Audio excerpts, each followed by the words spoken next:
Hey, can I jump in there? Yeah. I was gonna say, Uh, earlier you were talking about working with USAID, and yeah. then if I don't know if you talked about this, but I think if I understand right, before that, you were in the Marines, and then basically you have asthma, right? And then hmm so I guess what I'm saying is, can you explain like the Marines and the like how long before you left after you left the Marines did you go to USAID?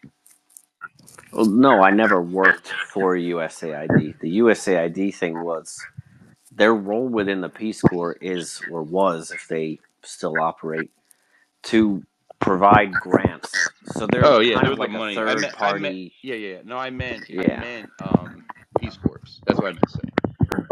But, So but you were I in the got back in Marines. March Yeah. after the Peace Corps. Um, and the Marine Corps I shipped out, I think in July or something, July or August, and that only lasted until September. Yeah, that was just like you Asthma were at boot is, camp. yeah, yeah. There's not even like nothing to affiliate with it. I don't even want to touch that one because actual veterans are the ones who deserve any kind of mention of service. I Do you literally showed mind? up at boot camp and had an asthma attack. That was it.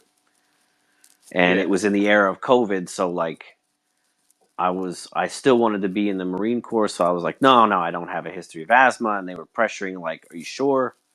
I'm like, yeah, yeah, yeah. But they said, okay, well, then you got to be isolated because if it's not asthma, this sounds like COVID, Right. and we can't have an outbreak, you know, among the recruits. So And then they they put eventually you like figured in it out. isolation.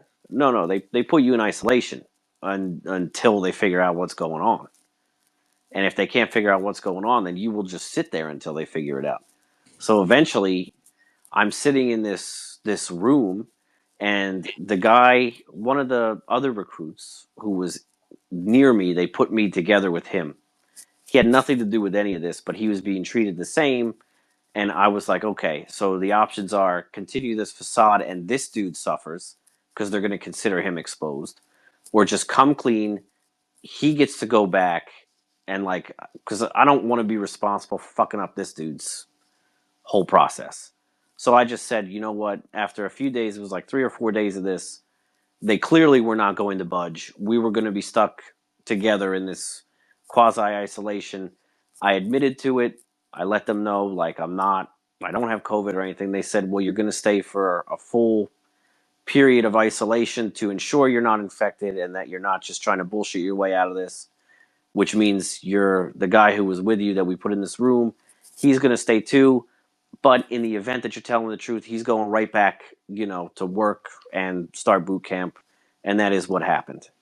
So I didn't want to like derail his S- Marine Corps career or anything like that. So I just was honest with him rather So than trying to that push so for it. yeah, so that was in what, September 2020 or July 2020? August or July, one of those 2 months. It's I don't remember exactly. Oh, It didn't okay. And last long. then They didn't want to waste time. Like once they find out you lie on your thing, you have to be, discharged. It's falls under honorable, but other than like general discharge, basically. And yeah, if you like want to go back, you have to admit, yes, I lied, but here's my current medical report that shows, you know, this, and this, and that I can join. So it's possible oh, to go okay, back. got it. It's not like I'm banned or anything or got a Yeah, I dishonorable mean, with COVID discharge. and stuff like that, all makes sense. With the USA, or I mean the Peace Corps things. Okay, it was before that, I guess. Yeah, yeah. Peace Corps was Now, 2018 to 2020. what, like, how far into 2020 did you get until you got out of March there? 5th. March Oh, 5th. okay.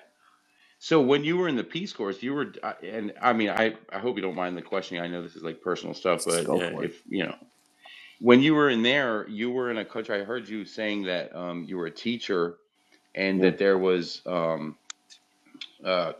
cobalt mines in your Chromium. country, or Chromium. chromium. And so Massive ones. the U.S. aid basically finances the Peace Corps with grants, And then you guys go. You were there as a teacher, and then the mines are part of the economy, the local economy, right? Mhm. Well, I'll clarify it. The Peace Corps has its own budget, totally independent of all this. It's a government, but not a government agency.